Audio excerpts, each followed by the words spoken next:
मेलघाट जाइए, बाकी आदिवासी जहां मॉल न्यूट्रिशन है, जिसको आप लोग कुपोषण बोलते हैं, वहां जाइए, आपको सबसे ज्यादा ब्लड कैंप्स मिलेंगे। दलितों में कम दिख रहे हैं, क्योंकि इनको ऐसा लगता है कि यहां पर वो सिकल सेल जैसी बीमारी रहती है, तो इनका ब्लड लेकर हमको सिकल सेल हो जाएगा, तो डर लगता है इनको थोड़ा।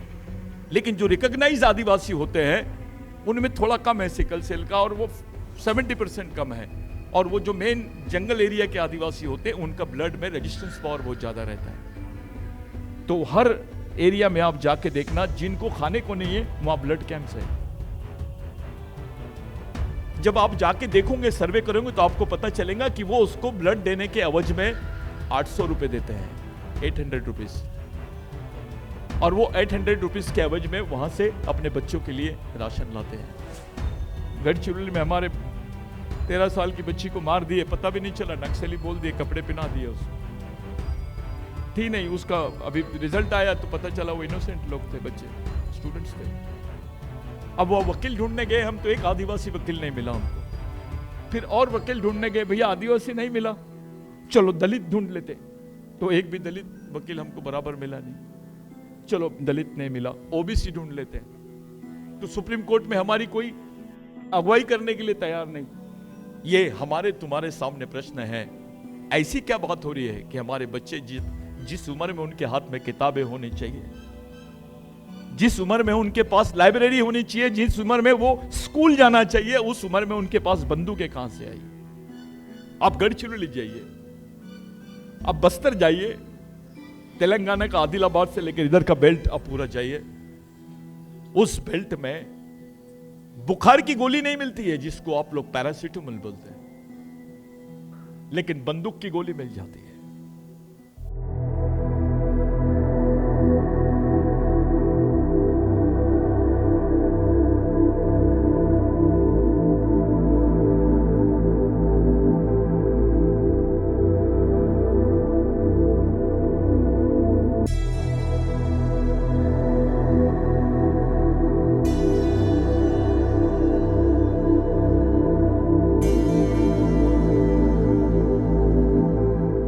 मैंने एक क्वालिटी आप लोगों में देखा है, वो क्वालिटी यह है कि आप लोग जितने प्रोफेशनल एम्प्लॉय है उतने ही प्रोफेशनल सोशल थिंकर भी है।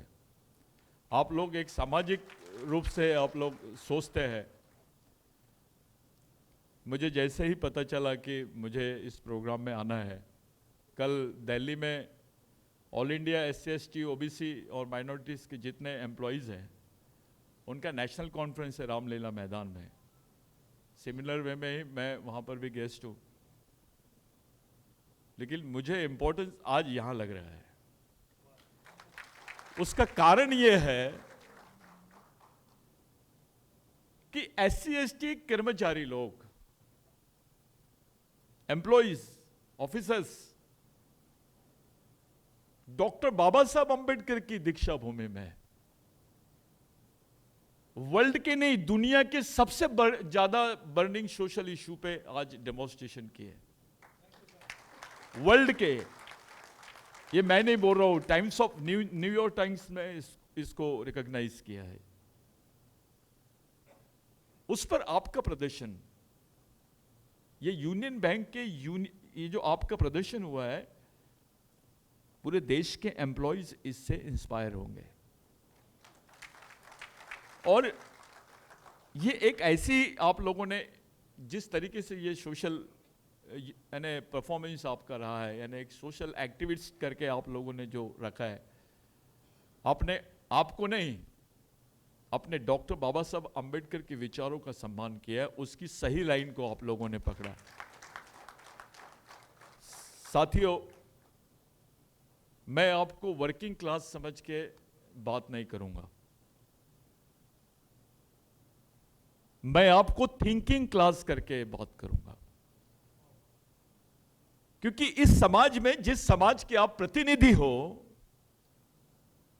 उस समाज में जो वर्किंग क्लास है वही थिंकिंग क्लास है, जो वर्कर्स है वही थिंकर्स है। You are the first and last generation of the society. इसके बाद कोई सरकारी कर्मचारी आपका बच्चा नहीं बनेगा, ये याद रख लीजिए। क्योंकि इंडियन बैंकिंग सिस्टम ने जो आउटसोर्सिंग अपनाया है उसने कंप्लीटली रिजर्वेशन को खत्म कर दिया है। इस देश में रिजर्वेशन के खिलाफ की जो कंसेप्ट सामने आई है, यहां पे आईएएस अफसर्स को भी अभी आउटसोर्सिंग में लिया जा रहा है। जो इंडियन एडमिनिस्ट्रेटिव सर्विसेज के लोग हैं उनको भी कॉन्ट्रैक्ट बेसिस पे बुलाया जा रहा है।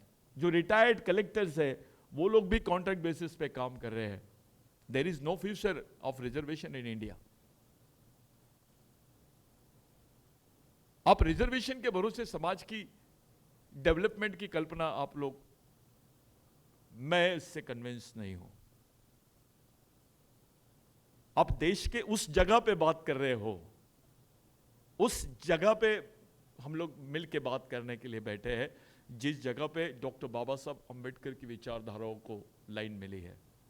ये नागपुर हिस्टोरिकल प्लेस है। ये नागपुर गोंड राजा ने बसाया, ऐसा सब लोग बोलते हैं और ये सत्य है। लेकिन उसके भी पहले सिंधु संस्कृति के सबसे ज्यादा अवशेष ये नागपुर में ही मिले हैं। यहां से 62 किलोमीटर पे कुंवारा भीषण है।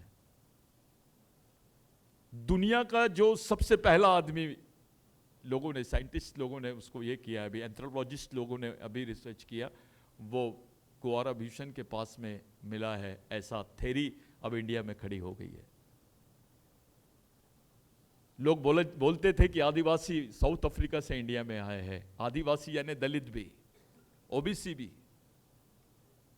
आदिवासी केवल आदिवासी नहीं, एसटी नहीं। 1824 के पहले आपको जो दलित था उसको रिकॉग्नाइज दलित करके नहीं करते थे, उसको आदिवासी करके ही रिकॉग्नाइज करते थे। स्टार्ट कमेटी की रिपोर्ट आप पढ़ो कभी, आप समझ जाओगे कि अपना ओरिजिन क्या है, हम किस ओरिजिन के लोग हैं। वो डॉक्टर बाबा साहब अंबेडकर जिनके बच्चे मर जाते थे, उनको 1 महीने बाद में खबर मिलती थी कि उनके बच्चे मर गए। वो सोशल डेडिकेशन है उनका। महात्मा फुले की तो बॉडी को निकालने के लिए, उठाने के लिए कॉरपोरेशन की, म्युनिसिपल कॉरपोरेशन की गाड़ी आई थी, जिनका फोटो हम लोगों ने लगाया है। इनका सैक्रिफाइस देखिए आप, क्या है हमारे लोगों के लिए। SC ST के राइट्स नहीं रहते थे कॉन्स्टिट्यूशन में। जो आपको स्पेशल राइट्स मिले हैं, जो प्रोटेक्शन मिला है आपको, वो बिरसा मुंडा के आंदोलन के बाद आपको देखने को मिलता है। डॉक्टर बाबा साहब अंबेडकर इसी भंडारा से, नागपुर से 70 किलोमीटर पे भंडारा है, वहां से डॉक्टर बाबा साहब अंबेडकर इलेक्शन हार गए थे। वही डॉक्टर बाबा साहब अंबेडकर पहली बार पश्चिम बंगाल से जीते हैं। और जिन लोगों ने डॉक्टर बाबा साहब अंबेडकर को जिताया वो बिरसा मुंडा के अनुयायी थे, वो आदिवासी लोग थे। इस देश की जो उच्च वर्णीय लोग हैं उनकी महिलाओं को भी रिप्रेजेंटेशन देने का काम डॉक्टर बाबा साहब अंबेडकर की वजह से हुआ है। ऐसी क्या बात हुई है इस देश में कि जब भी अंबेडकर थॉट्स पे, फुले अंबेडकरवाद की बात करते हैं, बिरसावाद की बात आती है, हमारा ओपन क्लास का भाई हमसे नफरत करने लग जाता है। एक दूसरे के प्रति हमारी थिंकिंग जो है उसके गैप्स बढ़ गए हैं। ये कम होने चाहिए थे, इतने दिनों की डेमोक्रेसी में, 75 साल की डेमोक्रेसी में कम होने चाहिए थे, वो बढ़ गए हैं। इस देश में नहीं, विश्व में किसी ने नहीं सुना कि कोई आदिवासी लड़कियों को नंगा करके रेप सुने होंगे आपने, उस पर बलात्कार सुने होंगे आपने, उनका तिरस्कार सुने होंगे आपने, लेकिन नंगा करके लाइव दिखा रहे हैं उसके गुप्तांगों को छेड़ते हुए। एक लड़का, 2 लड़की नहीं, पूरे भीड़ के साथ उनके हाथ में मशीन गन, और उनको दौड़ा रहे हैं आप। पूरा देश नहीं, दुनिया देख रही है इसको। और दौड़ाते दौड़ाते आप कम से कम 100-150 लोग उसके साथ रेप करते हैं और उसके बाद रेप करते करते वो मर जाती है। उसको हथियार से बाद में मारा गया, वो ऐसी ही मर गई। किन लोगों के साथ कर रहे हैं आप? उसको आदिवासी बोलते हैं, उन लोगों को आदिवासी बोल रहे हैं। उनका एक ही गुनाह है कि वो ये बोल रहे थे कि हमारी जमीन हम किसी को ट्रांसफर नहीं करेंगे। We will not transfer our land to Ambani and Adani.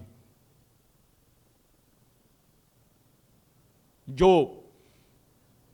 Birsa Munda के आंदोलन से एक्ट बना है, मैं आपको इसलिए बताना चाहता हूं कि you are the thinkers, you are not a workers for मी।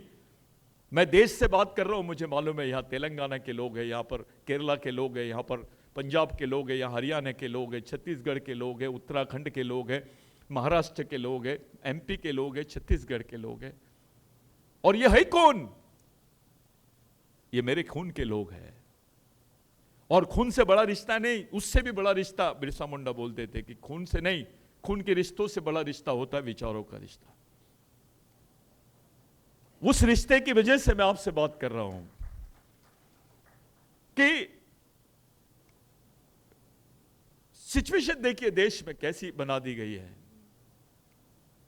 एक तरफ यूसीसी की बात और दूसरी तरफ इतना बड़ा जो घटनाक्रम हुआ है, ये दिखाना चाहते थे देश को, देश के आदिवासियों को, देश के डिप्रेस क्लास को, शेड्यूल कास्ट को, ओबीसी को और गरीब मजदूरों को कि आप अगर कुछ भी बगावत करोगे तो आपके साथ ये काम होगा।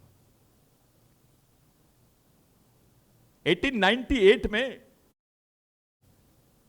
कम से कम 70,000 से ज्यादा लोग मारे गए इस देश में, जिसके ऑथेंटिक रिकॉर्ड्स भी गवर्नमेंट के पास उपलब्ध नहीं है। वेस्ट बंगाल से लेकर बिहार से लेकर तो राजस्थान तक, गुजरात तक, महाराष्ट्र का गढ़चिरौली, छत्तीसगढ़, मध्य प्रदेश तक लोग मारे गए सिर्फ जमीन के आंदोलन के लिए। ब्रिटिश सरकार घबरा गई और उन्होंने वो एक्ट पास किया जिसको लैंड एक्विजिशन एक्ट बोलते हैं। विश्व में पहला ऐसा लैंड एक्विजिशन एक्ट इंडिया में पास किया गया कि आदिवासी की जमीन गैर आदिवासी तो नहीं ले सकता है, लेकिन गैर आदिवासी तो क्या सरकार भी नहीं ले सकती है। इस लैंड एक्विजिशन एक्ट को डॉक्टर बाबा साहब अंबेडकर ने कॉन्स्टिट्यूशन बनाते वक्त एज इट इज रखा। ये जो 5th शेड्यूल है, यहां पे आदिवासियों की स्वायत्तता है। पहले दलित आदिवासी का एक इलेक्ट्रोल मांगा गया, कंबाइंड इलेक्ट्रोल मांगा गया। दलित आदिवासियों का एक राज्य भी मांगा गया इस देश में। आप कॉन्स्टिट्यूशन डिबेट्स को देखिए, वो 6th schedule 5th schedule area में जितनी जमीन है, जितनी आदिवासी क्षेत्रों की जमीन है, उसमें मिनरल्स है, उसमें कोयला है, सोना है, वहीं पर्यावरण है, वहीं जंगल है। और इनको मालूम है इनका नेक्स्ट स्टेप कोई मुसलमान नहीं है, इनका नेक्स्ट स्टेप पाकिस्तान नहीं है, इनका नेक्स्ट स्टेप चाइना नहीं है। यह भारत के ही आदिवासियों को मारने की रणनीति बनाई जा रही है। एक टाइप से यह सिविल वॉर है। उनकी जमीनों को लूटने का, वहां पर पूंजीपतियों को देने का। ये किसी देश पे आप ये देख नहीं रहे जो भारत में हो रहा है। अब दूसरा इसका पहलू देख लीजिए कि पेपर में आता है करीब करीब 600 मशीन गन और गन्स लूटी गई, 60,000 गोलियां लूटी गई। वॉर भी हुआ है, कारगिल भी हुआ तो इतने लोग मारे नहीं गए जितने लोग अभी मारे गए। और उसका रिजल्ट देखिए। ऐसे कभी सुने आपने कि किसी भीड़ ने मिलिट्री को लूट ली? मिलिट्री को लूटा जा सकता है, उनसे गन छीनी जा सकती है, उनके पास से गोलियां छीनी जा सकती है, और कोई गवर्नमेंट उस पर कोई बात नहीं करती। 70 डेज 90 डेज हो रहे हैं, उस पर गवर्नमेंट का कोई ऑफिशियल रिकॉर्ड नहीं हुआ। अभी सुप्रीम कोर्ट में इनका एफिडेविट आया कि उन्होंने स्वीकार किया कि इतनी गोलियां लूटी गई, इतने बंदूकें लूटे गए। Is it possible? Are you agree? कोई समझ सकता है इस चीज को?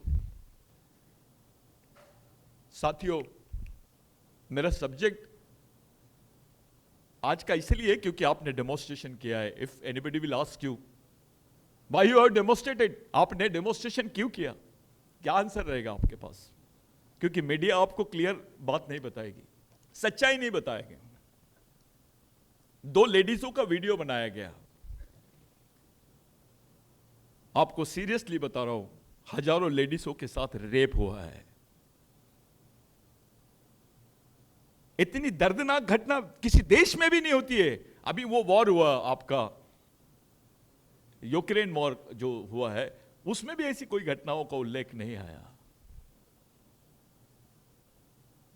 इसको धर्म के तराजू में तोल लिया गया। अब कुछ लोग इसको हिंदू और क्रिश्चियंस का झगड़ा बता के मोल्ड करना चाह रहे हैं।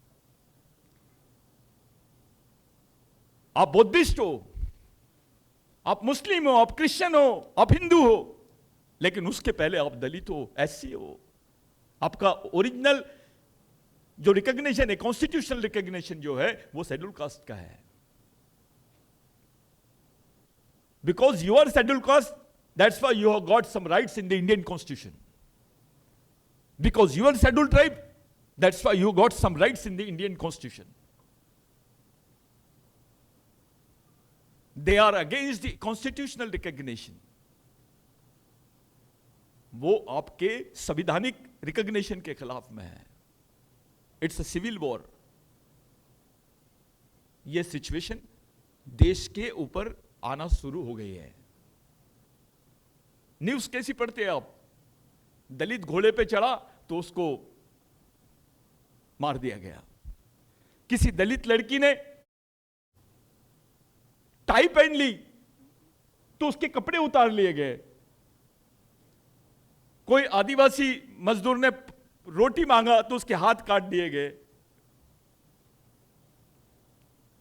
13 और 12 साल की लड़कियों को भी नक्सल रिकॉग्नाइज किया गया है। 11 साल का नक्सल मिला है इस देश में, 11 साल का नक्सलवादी भी मिला है। ये हमारे तुम्हारे सामने प्रश्न है। ऐसी क्या बात हो रही है कि हमारे बच्चे जिस उम्र में उनके हाथ में किताबें होनी चाहिए, जिस उम्र में उनके पास लाइब्रेरी होनी चाहिए, जिस उम्र में वो स्कूल जाना चाहिए, उस उम्र में उनके पास बंदूकें कहां से आई? किसने दी? ये लोग ने क्या चाहते हैं हमारे साथ? जिस दिन उस बच्चे ने बंदूक पकड़ा, यानी उसने अपनी मौत डिसाइड कर लिया। वो एक तो बंदूक उसके हाथ में रहती है और गोली से उसकी मौत तय है। ये जो एट्रोसिटीज हो रही है इस देश में, इनोसेंट पीपल मारे गए हैं। सुप्रीम कोर्ट ने अभी कोर्ट किया कि मैक्सिमम एनकाउंटर्स जो थे फैक्ट थे।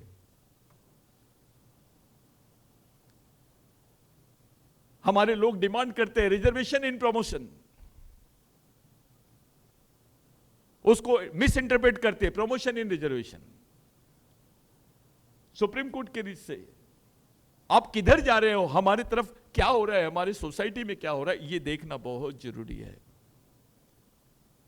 हमको इसी देश में रहना है, इसी देश में जीना है, इसी देश में एक दूसरे के साथ में रहना है। चाहे वो ओपन का क्लास का ब्राह्मण आदमी हो, हिंदू हो, क्रिश्चियन हो, मुस्लिम हो, सभी को इस देश में रहना है।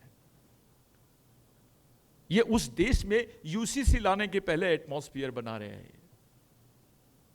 यूनिफॉर्म सिविल कोड,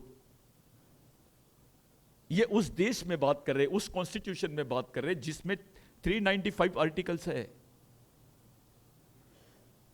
इसके 22 डिवीजन है,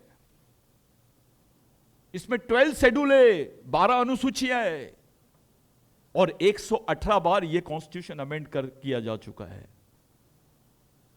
ये यूसीसी जो है ये कॉन्स्टिट्यूशनल रिव्यू है, इससे ज्यादा कुछ नहीं है। ये संविधान परिवर्तन की बात चल रही है।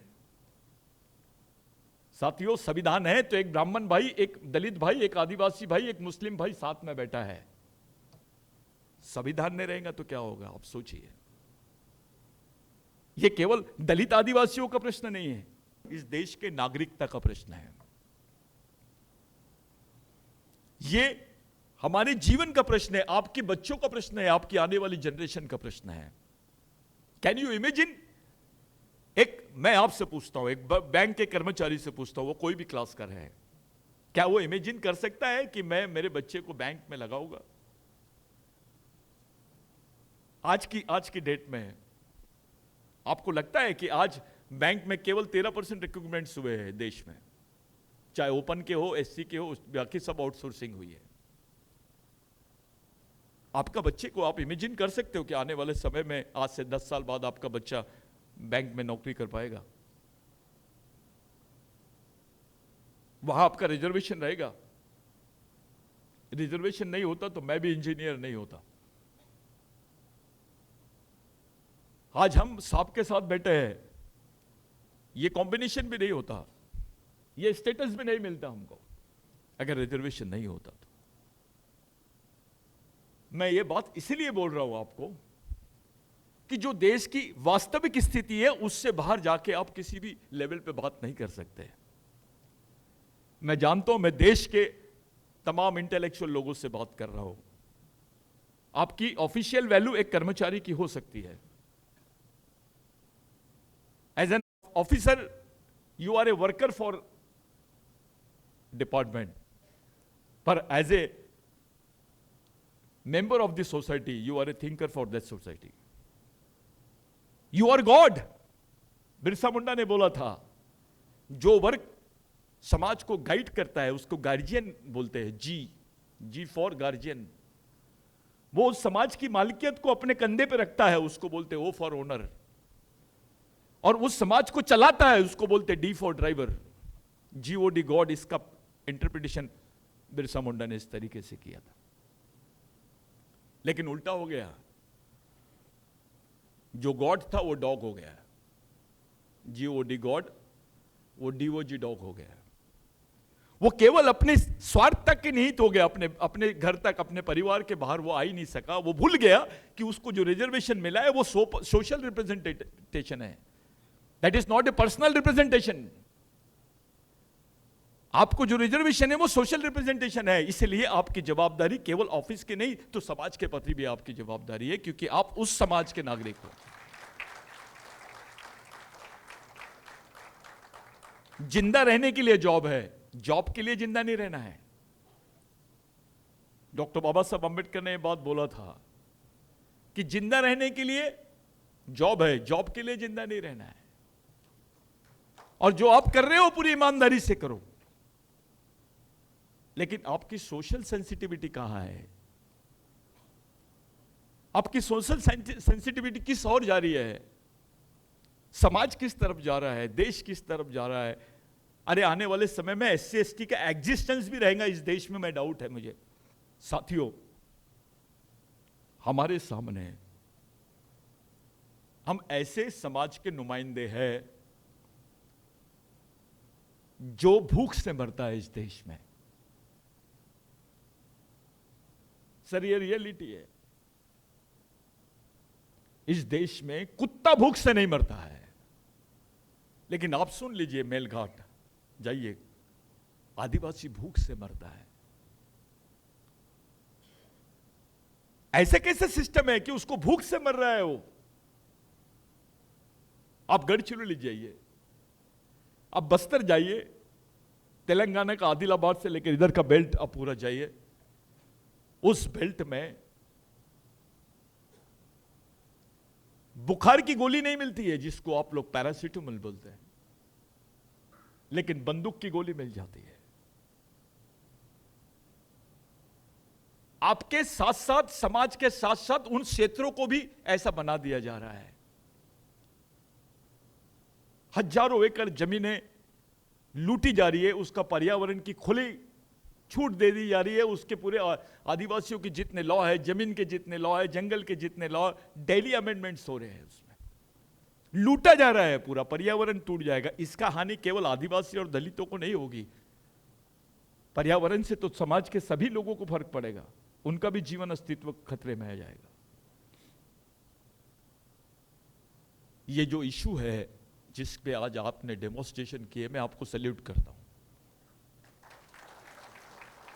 मैं ऐसा समझ रहा हूं कि यहां से शुरुआत हो गई है आंदोलन की इस देश में, क्योंकि आपने बाबा साहब की दीक्षा भूमि में ये काम करके दिखाया। यू आर हियर, आप यहां पर आए हो एक क्रांतिकारी स्टेप उठाने के लिए। सही मैसेज दिया आपने, मैं कांग्रेस करता हूं आपको, आप सही में धन्यवाद के पात्र हैं। एक अच्छा मैसेज गया पूरे देश में। लेकिन व्हाट इज नेक्स्ट? हमने क्या करना चाहिए? हमारे सामने ऑप्शन क्या है? हमारा सोशल पार्टिसिपेशन कैसा होना चाहिए इस देश में? क्या हमारे नेता हमको ईमानदारी से रिप्रेजेंट कर रहे हैं? हमारे नेता तो कविता पढ़ते हैं पार्लियामेंट में। बाबा साहब ने वो जो आरक्षण दिया है, पार्लियामेंट्री रिजर्वेशन दिया है, वो कविता पढ़ने के लिए दिया है क्या? कौन से नेता आके खुलेआम कंडेम किया है इस घटना के लिए? बीजेपी में एक आदिवासी नेता, दलित नेता तो छोड़ दीजिए, एक आदिवासी नेता ने आके सामने कंडेम नहीं किया कि मैं इस घटना का ये करता हूं क्योंकि उस पर प्रेशर है। सिर्फ ये बोल देना कि ये दुखदायी घटना है, मेरे को बहुत दुख हुआ है, ये तो डायलॉग हो गया है।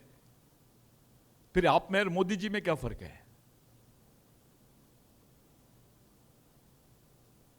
आपकी रिस्पॉन्सिबिलिटी, जो वर्किंग क्लास है, इंटेलेक्चुअल क्लास है, वो क्या चाहता है, आप जो तय करेंगे वो समाज तय करेगा। विशेष करके आदिवासी समाज में जिनको नौकरियां मिली है, उनके अलावा कोई दूसरा वर्ग ही नहीं है। दलित वर्ग में जिनको नौकरियां मिली है, उनके अलावा कोई दूसरा इंटेलेक्चुअल वर्ग ही नहीं है। You are not only a worker, you are a thinker also. Paid worker नहीं हो आप पेन वर्कर होना चाहिए। आपको दर्द होना चाहिए, उस समाज में आप पैदा हुए, आपको दर्द होना चाहिए। देश में एक ऐसी स्थिति पैदा हो रही है जहां पर आप अपने अधिकारों पर बात नहीं कर पाओगे। ये आदिवासियों पे अटैक नहीं है, ये अंबेडकरवाद पे अटैक है, संवैधानिक अंबेडकरवाद, जिसको कॉन्स्टिट्यूशनल अंबेडकरिज्म बोलते हैं हम, उस पे अटैक है। वो उन आदिवासी अधिकारों से वो लोग एग्री नहीं होते। इसका मतलब ये है कि जो अंबेडकरिज्म है, कॉन्स्टिट्यूशनल अंबेडकरिज्म है, उसको वो लोग डिनाई कर रहे हैं। खुलेआम लूटा जा रहा है। आज की सिचुएशन में जिस सोशल सैचुरेशन से हम लोग गुजर रहे हैं, विश्व में कोई भी वर्ग इतनी तकलीफों में जिंदा नहीं है जहां भारत के आदिवासी और दलित है। 73% आदिवासी और दलित मजदूर है। मैं नहीं बोल रहा हूं, यह आंकड़ा है भारत सरकार का। 73%। कुछ लोगों के पास खेती है और कुछ लोग प्राइवेट नौकरियां कंपनियों में कर लेते, लेकिन 73% लोग जो है वो अनस्किल्ड लेबर है, अप्रशिक्षित लेबर, अकुशल लेबर। उनका काम सिर्फ गड्ढा खोदना है। 15 दिन के बच्चे को पीठ पे बांध के आदिवासी महिला गड्ढा खोद लेती है, क्योंकि उसको मालूम है मैं खाऊंगी तो मेरे बच्चे को दूध पिलाऊंगी। ये इक्वेशन है। ये आप मेलघाट जाइए, बाकी आदिवासी जहां मॉल न्यूट्रिशन है, जिसको आप लोग कुपोषण बोलते हैं, वहां जाइए, आपको सबसे ज्यादा ब्लड कैंप्स मिलेंगे। दलितों में कम दिख रहा है ये, क्योंकि इनको ऐसा लगता है कि यहां पर वो सिकल सेल जैसी बीमारी रहती है, तो इनका ब्लड लेकर हमको सिकल सेल हो जाएगा तो डर लगता है इनको थोड़ा। लेकिन जो रिकॉग्नाइज आदिवासी होते हैं उनमें थोड़ा कम है सिकल सेल का, और वो 70% कम है। और वो जो मेन जंगल एरिया के आदिवासी होते हैं उनका ब्लड में रेजिस्टेंस पावर बहुत ज्यादा रहता है। तो हर एरिया में आप जाके देखना, जिनको खाने को नहीं है वहां ब्लड कैंप्स है। जब आप जाके देखोगे, सर्वे करोगे, तो आपको पता चलेगा कि वो उसको ब्लड देने के एवज में 800 रुपए देते हैं, 800 रुपीज। और वो 800 रुपीज के एवज में वहां से अपने बच्चों के लिए राशन लाते हैं। डॉक्टर बोलता है कि खाना खाओगे तो खून बनेगा। What science is? विज्ञान क्या बोलता है कि आप खाना खाओगे तो खून बनेगा, लेकिन गवर्नमेंट बोलती है एक, खाना होना तो खून देना पड़ेगा। ये इनडायरेक्ट लैंग्वेज है। खाना होना तो खून देना पड़ेगा। इस स्टेज पे आपका समाज जिंदा है और आप और मैं उस समाज के प्रतिनिधि है। हमारी जिंदगी की लाइन, हमारी सोचने की लाइन, हमारे जीने की लाइन, हमारी लड़ाई यानी हमारे संघर्ष की लाइन, हमारा जो रूटीनल लाइफ है उसकी लाइन कैसी होनी चाहिए, यही डिसाइड नहीं कर पाए हम लोग। 75 साल में हमने फुले अंबेडकरवाद को भी जिंदा नहीं रख पाए। हमारे पेट में रोटी नहीं रहेंगी चलेगा, लेकिन दिमाग में अंबेडकरवाद रहेगा, बाबा साहब रहेगा, बिरसा मुंडा रहेगा, तो रोटी पैदा की जा सकती है। हम तो उसी को छोड़ दिए हैं, हम उसी को छोड़ दिए। हम ईमानदार नहीं है। We are not so obedient and sincere about the ideologies. हम उस फोटो के प्रति हमारी प्रेरणा, उस मूर्ति के प्रति हमारी श्रद्धा को दिखा सकते हैं, लेकिन वैचारिक श्रद्धा कैसे दिखाओगे आप? आप आइडियोलॉजिकल श्रद्धा कैसे दिखाओगे उनके प्रति? उस आइडियोलॉजी को ही जिंदा नहीं रख पा रहे हम, जिस आइडियोलॉजी ने हमको जिंदा रखा है। जिस आइडियोलॉजी की वजह से आप इस चेयर पे बैठे, मैं बोल रहा हूं, मेरे बदन पे कपड़े हैं, उस आइडियोलॉजी को ही खत्म कर दिए हमने, उसके साथ ईमानदार नहीं है हम। अरे हमारे लिए भगवान से बड़े लोग हैं ये।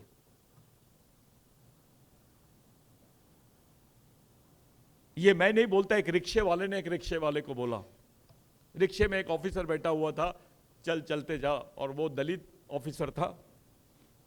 रिक्शे वाले ने बोला उसको कि साहब कहां जाना है? तो गणेश मंदिर जाना है। तो बोले साहब क्यों? मैं नागपुर आया, बोले घूमने के लिए। क्या नाम है? तो मेश्राम। तो रिक्शे वाला भी दलित था, वो ऑफिसर था। रिक्शे वाले ने बोला साहब गणेश मंदिर आप देख रहे हो, देख लीजिए, कोई प्रॉब्लम नहीं, लेकिन दीक्षा भूमि भी चलो। तो वो दलित ऑफिसर उसको पूछता है दीक्षा भूमि में क्या है?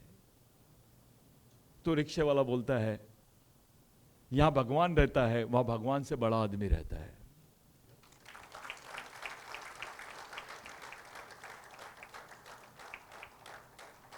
ये बेस है इसका।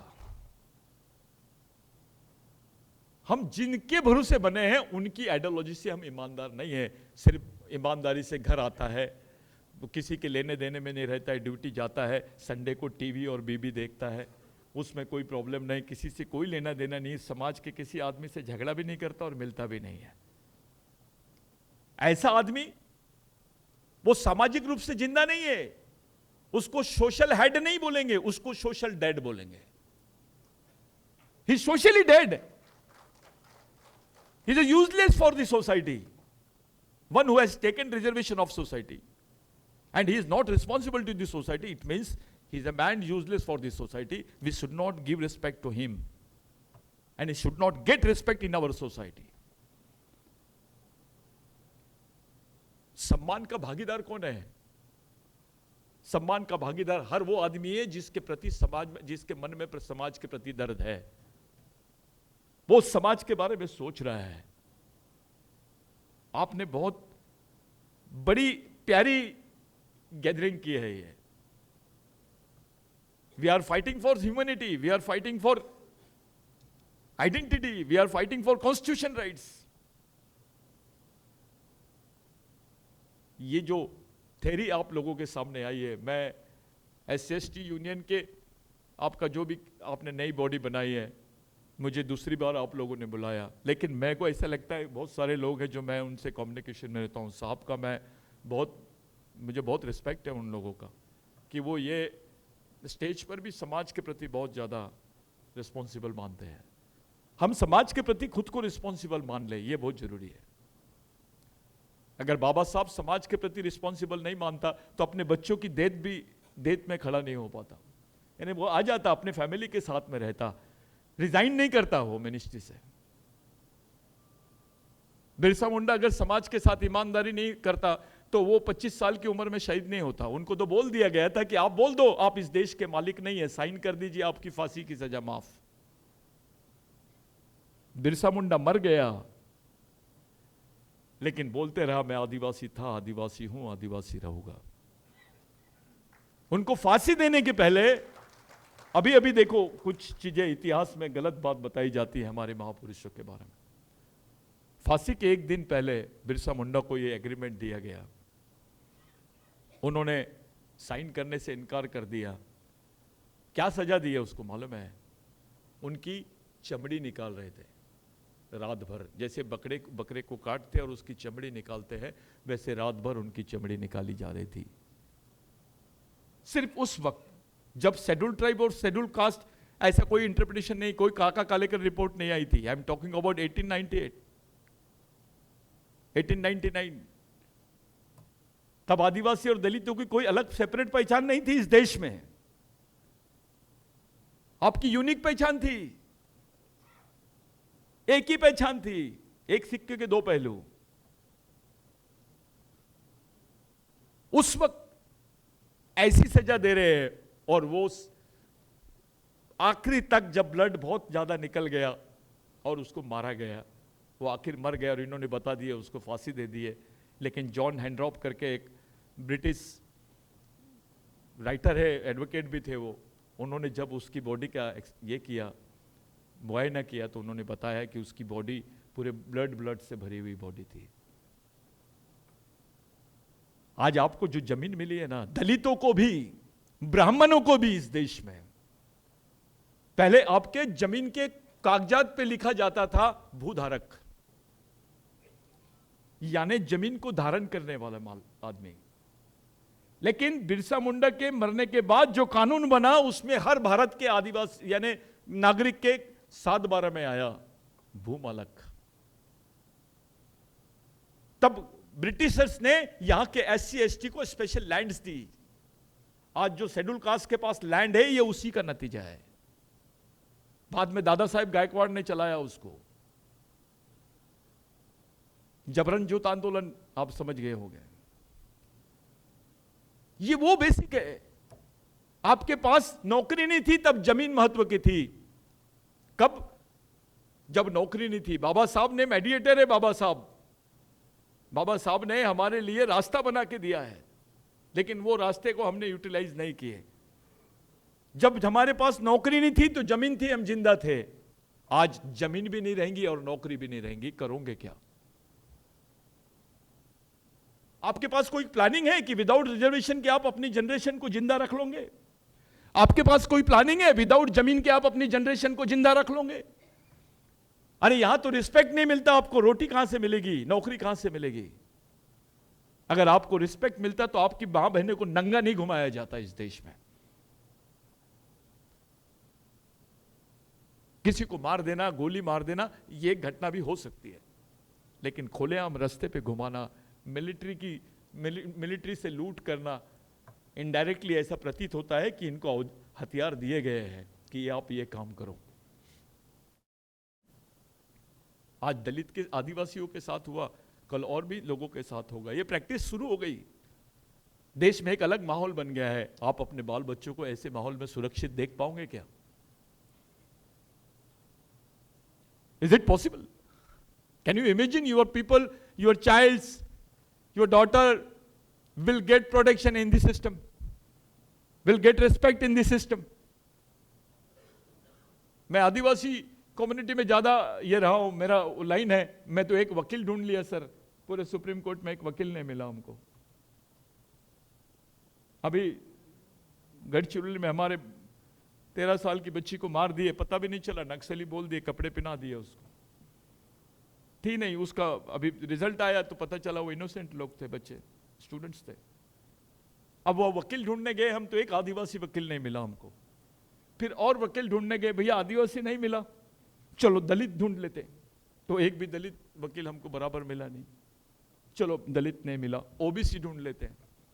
तो सुप्रीम कोर्ट में हमारी कोई अगुवाई करने के लिए तैयार नहीं, ओपन का ढूंढे। तो उसने इतनी फीस बोल दिया, लड़ने की इच्छा रखा उसने, लेकिन वो प्रोफेशनली मिला। इतनी फीस रख दिया कि हमारी औकात ही नहीं है उतनी फीस देने की।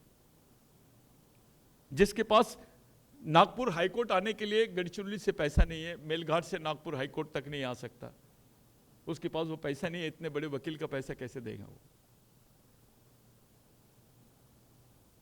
3 लाख लोग विस्थापित होना साहब, विश्व में कहीं नहीं हुआ ऐसा जो चल रहा है। पूरे मीडिया ने दबाया उसको 3 महीने तक, पूरा वहां पर इंटरनेट सुविधा बंद कर दी गई। गृह मंत्री जाते हैं वहां 50 डेज के बाद में, गृह मंत्री भी चुपचाप थे। और अभी जब वो वायरल हुआ वीडियो तब इन्होंने बात की, क्योंकि मामला आदिवासियों का था, सब चुप थे। ऐसे कई इंसिडेंट्स होते हैं, कैसे इंसिडेंट्स होंगे और होने वाले हैं, चाहे वो कोई ऊंचे वर्णीय लोग कोई रहे। देश में आपके तरफ, आदमी के तरफ देखने का नजरिया बदल गया है। इस माहौल में आप एक एम्प्लॉय बन के जी रहे हो, आप यहां पे ड्यूटी करने आए हो, एक एम्प्लॉय, मैनेजर हो, रीजनल मैनेजर हो, लेकिन आपका बच्चा सुरक्षित है क्या, इसकी गारंटी आपको नहीं है।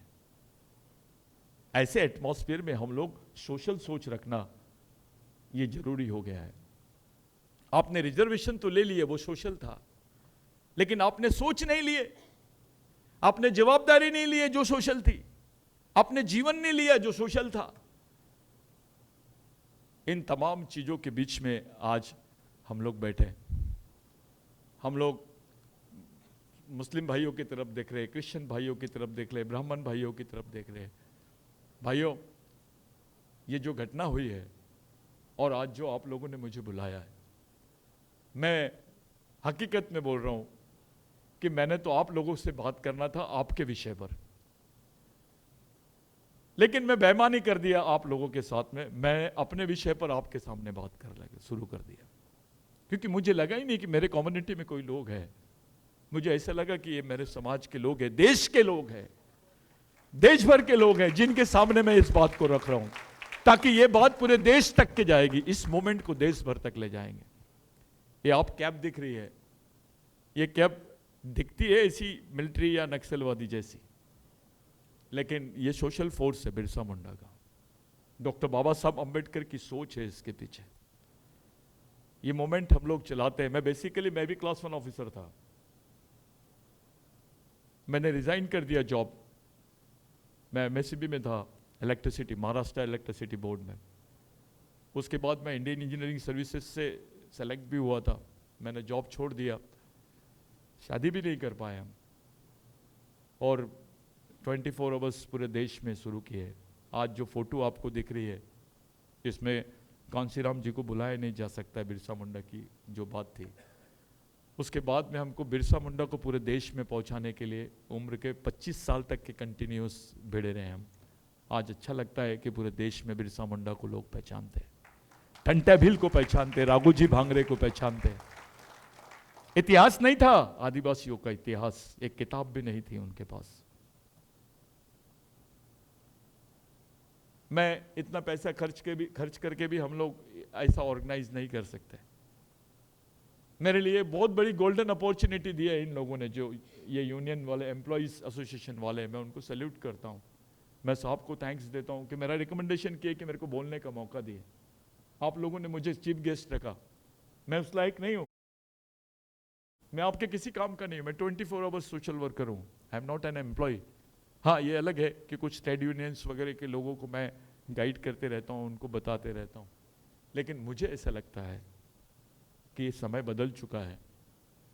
अब कोई दूसरी जनरेशन इस समाज को नहीं बचा सकती है।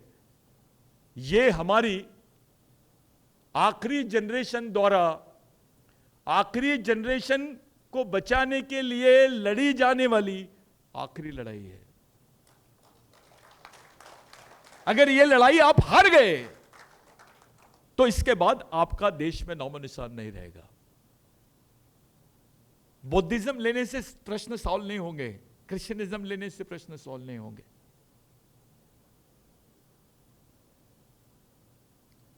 आपको सॉल्व करने की एक थ्योरी है, there is a formula for the mathematics में जैसा एक फॉर्मूला होता है, पाइथागोरस थ्योरम होता है, उसी तरीके से आपके पास में फुले अंबेडकरवाद है, बिरसावाद है।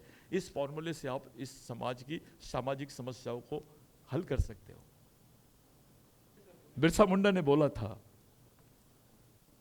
कि जिस समाज की सामाजिक समस्या नहीं होती है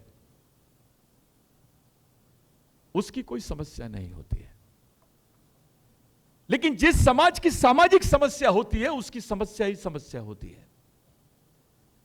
हमारी सामाजिक समस्या यह है कि कभी दलित आदिवासियों ने अपने आप को एक खून का नहीं समझा। हमारी सामाजिक समस्या यह है कि हमने कभी अपने कल्चर की तरफ पलट के नहीं देखा। हमारी सामाजिक समस्या यह है कि हम अपने महापुरुषों के विचारों के साथ ईमानदार नहीं हैं। हमारी सामाजिक समस्या यह है कि हमने अपने सामाजिक जीवन को जो अवसर मिला है जीने का, उसको हमने ऐसी जनरल जी लिया जिसका कोई वैल्यू नहीं था, ना खुद के लिए कंट्रीब्यूट कर पाए ना सोसाइटी के लिए। और ये करते करते ऐसे स्टेज पे आ गए 75 साल में, आज रिजर्वेशन बंद हो गया है। There is no reservation in Indian constitution now. Don't keep any utopian idea in your mind that there is a reservation. Our next fight is for the preservation, not for the reservation. हम लोगों को protection की लड़ाई मांगना पड़ेगा। जो आदिवासी कभी जंगल की लड़ाई लड़ता था, आज वो बीपीएल कार्ड के लिए लड़ता है, और उसको बीपीएल कार्ड नहीं मिलता है तो मर जाता है, गोली मार देते हैं उसको। जो आदिवासी दलित कभी अपने एरिया में पॉलिटिकल स्ट्रगल करता था, आज उसके भी वांदे हैं, उसके पास भी बीपीएल कार्ड नहीं मिलता उसको। शहरी क्षेत्रों की बात छोड़ दीजिए, आप ग्रामीण में जाइए, क्या ट्रीटमेंट मिलता है अपने को। भाई मंदिर की तरफ क्यों देखा तूने? मंदिर की तरफ देखा करके उसके ऊपर तेजाब डाल दिए। इतने हॉल में क्यों शादी किया तूने करके उसके घर को आग लगा दिए। आपने घटना सुनी होंगी, अभी आदिवासियों पे पेशाब किया गया। ऐसा कभी देखेंगे किसी देश में? Have you seen in country, any country? ये आदिवासियों के साथ क्यों हो रहा है इस देश में? पहले मुसलमानों को टारगेट, उसके पहले दलितों को टारगेट, अब आदिवासियों को टारगेट। चाहते क्या है? और वो दिन दूर नहीं, सामूहिक रूप से टारगेट होंगे। फिर ये मासेस का टारगेट ब्राह्मणों की तरफ जाएगा, वो इसका विक्टिम होगा। ऐसी देश में सिचुएशन बन जाएगी। पेशाब करते हुए देखा है आपने, अभी आंध्र प्रदेश में घटना हुई वो भी। तो ये घटनाएं आपकी नजर से छुपना नहीं चाहिए, आपको दिखना भी चाहिए, समझना भी चाहिए, और आपने इसके ऊपर रीथिंक करना चाहिए, रिव्यू करना चाहिए, सोशल रिव्यू करना चाहिए। आप लोग, मैं जिस फोटोज को लगा के हम लोग बात कर रहे हैं, जितनी श्रद्धा भगवानों के प्रति रहती है उससे डबल श्रद्धा रहनी चाहिए हमको इनके विचारों पर भी, क्योंकि बहुत पवित्र विचार थे। ये तो आदमी के लिए पूरे अपने आप को कुर्बान करने वाले लोग हैं। आपके लिए, मेरे लिए इनका कोई रिलेशन नहीं था। आप कोई अंबेडकर के रिश्तेदार नहीं थे, बिरसा मुंडा के रिश्तेदार नहीं थे, महात्मा फुले के रिश्तेदार नहीं थे, शिवाजी महाराज के रिश्तेदार नहीं थे आप, लेकिन इन्होंने आपके लिए जिया। धार्मिक जीवन से ज्यादा महत्वपूर्ण है सामाजिक जीवन, और जिसको सामाजिक जीवन का महत्व समझ गया वो महापुरुषों के विचारों के साथ बेईमानी नहीं कर सकता है। और मुझे विश्वास है कि आपकी पूरी श्रद्धा है करके आप लोगों ने इसको दीक्षा भूमि में कंडक्ट किया। ये एक नई लड़ाई यहां से जानी चाहिए, एक मानवता की लड़ाई का आप लोगों ने आगाज किया। आप लोगों ने पूरे समाज को एक अलग संदेश दिया। आप लोग धन्यवाद के पात्र हैं।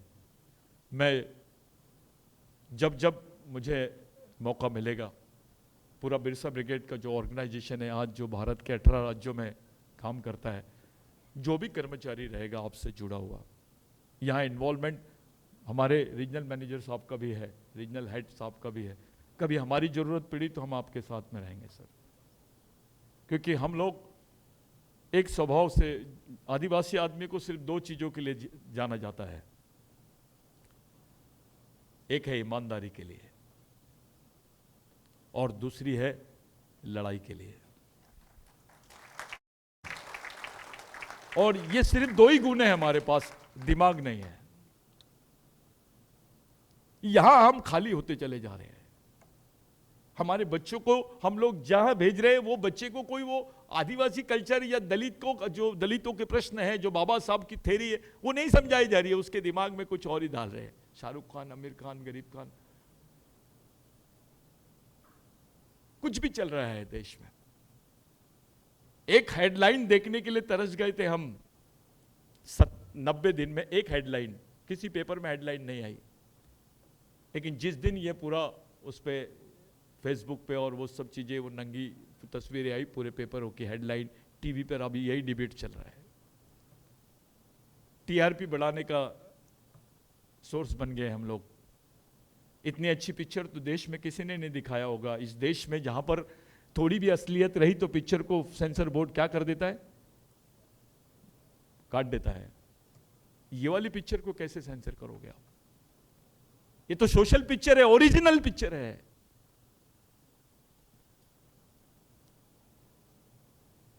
हम किसी समय और मिलेंगे। मैं जितने भी लोग हैं, मैं आपको कांग्रेचुलेशन देता हूं। इस जमीन पर जहां आप आए हैं, एक शपथ लेके जाइए बाबा साहब की सोच की। यहां पे लोग बताते बिरसा मुंडा छोटा नागपुर में पैदा हुआ था, लेकिन मैं गर्व के साथ बताता हूं बिरसा मुंडा की सोच इसी नागपुर में पैदा हुई है। क्योंकि ये जो मिशन है पूरे देश में चल रहा है, इसमें हम लोगों ने ऐसे डेडिकेटेड लोग काम करते हैं। इसमें पूरे IAS IPS भी लोग बने हैं, अभी थोड़े उंगलियों में गिनने लायक, वो भी काम कर रहे हैं। कुछ दलित भाइयों का तो बहुत बड़ा कंट्रीब्यूशन है मेरे लिए। वो मेरे पीछे ऐसे पिलर्स के जैसे खड़े रहते हैं। आप लोगों को मैं बहुत बहुत यानी धन्यवाद देता हूँ और एक रिक्वेस्ट करता हूँ कि आप अब अपने अपने प्रदेश में जाने वाले हो, अपने अपने क्षेत्र में जाने वाले हो। पूरे देश में इस पे क्या होना चाहिए और कैसी सामाजिक जागृति होनी चाहिए, हमारा सामाजिक स्टेप क्या रहना चाहिए, ये आपको तय करना है। मैंने बहुत उम्मीद के साथ आपके सामने छोटी सी बात रखी, क्योंकि मैं जानता हूं मैं केवल नागपुर के कर्मचारियों से बात नहीं कर रहा हूं, मैं पूरे देश के यूनिट से बात कर रहा हूं। आपका नागपुर पधारने के लिए धन्यवाद। आपका इस यूनियन में इतना अच्छा पार्टिसिपेशन करने के लिए आपका धन्यवाद। आप लोगों ने जो आयोजन किया उसके लिए धन्यवाद। हमारे जैसे लोगों को आप लोगों ने रिस्पेक्ट दिया, उसके लिए तो बहुत बहुत धन्यवाद। और जो अपॉर्चुनिटी दी उसके लिए भी धन्यवाद। लेकिन एक अपील है आपसे कि आप अपने आप को केवल वर्कर मत समझो, आप थिंकर हो। You are a responsible person of the society और आप इस समाज के भगवान हो,